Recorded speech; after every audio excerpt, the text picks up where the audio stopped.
कोलकाता के सरकारी अस्पताल से इंसानियत को शर्मसार करने वाली और दिल दहला देने वाली खबर सामने आ रही है, जहां एक महिला डॉक्टर के साथ रेप के बाद उसकी हत्या कर दी गई।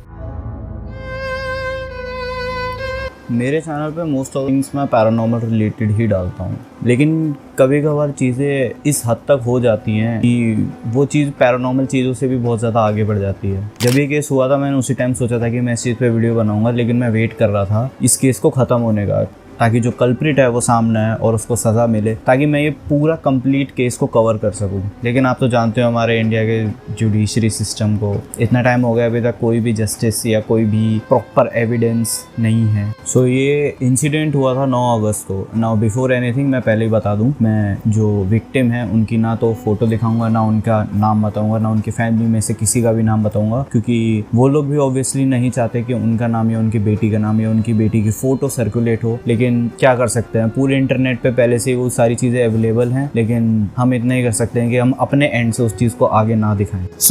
कोलकाता के आरजी कार मेडिकल कॉलेज में 36 घंटे 36 आवर्स की अपनी शिफ्ट करने के बाद यूजुअल अपने घर पे फ़ोन मिलाती है, उनके अपने घर पे बात होती है, और फिर उसके बाद रात में 1-2 बजे ये फीमेल डॉक्टर इसी मेडिकल कॉलेज के एक सेमिनार हॉल में रेस्ट करने के लिए जाती है। नाउ जस्ट नोट दैट इस कॉलेज में इतना कोई डॉक्टर्स के रेस्ट करने के लिए कोई प्रॉपर रूम वगैरह नहीं दिया गया है, तो वो इसी कॉलेज के एक सेमिनार हॉल में जाके रेस्ट कर रही होती है। बात है अराउंड 2 बजे की। नाउ 2 बजे से 7 बजे ये फीमेल डॉक्टर के घर पे एक फ़ोन आता है। अब वो उस फ़ोन पे ये कहते हैं कि आपकी बेटी की तबीयत बहुत ज़्यादा ख़राब है। कोई भी पेरेंट्स इस बात को सुन के बहुत ज़्यादा पैनिक होंगे और बहुत ज़्यादा परेशान होंगे, तो वो दोबारा से कॉल बैक करते हैं, लेकिन कोई उनका कॉल पिक नहीं करता है। जब थोड़ी देर बाद उनका कॉल पिक करा जाता है तो उनको मुँह पे कह दिया जाता है कि आपकी बेटी ने तो सुसाइड कर लिया है।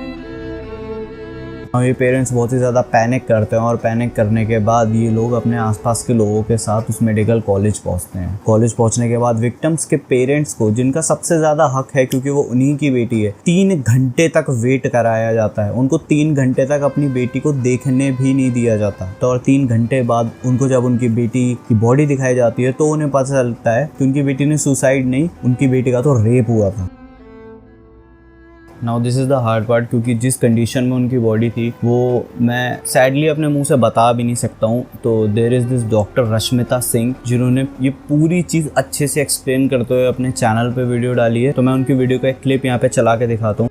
उनके पेरेंट्स ने बताया है किस सिचुएशन में वो मिली। Both her legs were wide open at right angle, मतलब पूरा पेल्विक गर्डल तोड़ दिया गया है, ऐसे पैर मिले वाइड ओपन, पूरी बॉडी पर इंजरीज है। उनकी आंटी ने बोला कि जब देखा उनको चश्मे टूटे हुए हैं, आंखों में गड़े हुए हैं। इस चीज में, इस पूरे केस में बॉटम से लेकर टॉप तक के सारे लोग इन्वॉल्व हैं। पता नहीं ये लोग किसको बचा रहे हैं, पता नहीं ये लोग क्या कर रहे हैं, लेकिन जो भी चीजें हो रही हैं वो इतनी विजिबली करप्टेड हैं। प्रिंसिपल से लेके डीन से लेके सारे लोग इसमें, पुलिस, सब लोग इन्वॉल्व हैं, सब लोग। एक तो आपके कॉलेज में इतना बड़ा सीन हुआ है, बिना कोई जवाबदारी दिए यहाँ के प्रिंसिपल ने अपनी पोस्ट से स्टेप डाउन कर लिया। अब किसी के कॉलेज में अगर इतना बड़ा सीन हुआ है और अगर वो चलो अपनी जॉब छोड़ते भी हैं, तो उनको तुरंत कहीं और जॉब कैसे मिल सकती है? और उनको कॉलेज के पास में ही एक और कॉलेज में दोबारा से एज अ प्रिंसिपल एक जॉब मिल भी गई। सोशल मीडिया का आउटरीच देखते हुए और पब्लिक का डिमांड करते हुए कि किसने करा है, सामने लेकर आओ, पुलिस आउट ऑफ नोवेयर एक इंसान को पकड़ती है। और उस इंसान को किस बेसिस पे पकड़ा है? उस इंसान का एक ब्लूटूथ डिवाइस, एक ब्लूटूथ हेडसेट या हेडफोन या जो भी कहते हैं इसे, वो उन्हें वहाँ पे पड़ा मिला था। ये एक इंसान का काम ही नहीं, क्योंकि जो रिपोर्ट्स आई हैं उसमें पता चला है कि उनके बॉडी पर से जितना सीमन रिकवर हुआ है वो एक इंसान का है ही नहीं। तो ये पुलिस,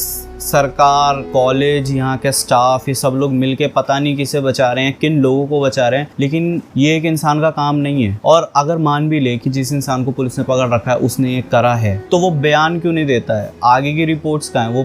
वो अगर उसी इंसान ने ये करा है तो डिटेल्स कहाँ है, रिपोर्ट कहाँ है, उसका बयान कहाँ है? वो पुलिस के पास नहीं है। कितना विजिबली करप्टेड है सब कुछ। जिनके पास पावर है वो इस केस को पूरा दबाने की कोशिश कर रहे हैं। जैसे कि पुलिस ने पहले कहा था सुसाइड केस है, लेकिन सबको को पता चल गया कि सुसाइड केस तो नहीं है बिल्कुल भी। एंड सैडली फिलहाल हम पे इस केस को लेके इतनी ही अपडेट है, जस्टिस अभी तक मिला नहीं है। जिस इंसान को पकड़ा गया है वो कह रहा है उसने करा है, लेकिन उसके पास कोई जस्टिफाइड आंसर नहीं है। आई जस्ट होप जो सोशल मीडिया पे एंड पब्लिक में जो आउटरीच हो रखा है इस केस को लेके, उसकी वजह से जिन लोगों ने सच में ये काम करा है वो लोग जल्द से जल्द पकड़े जाएं। डॉक्टर्स, ट्रेनीज एंड ये सब लोग जितने भी हैं फिलहाल वो लोग प्रोटेस्ट कर रहे हैं। And let's just hope for the best.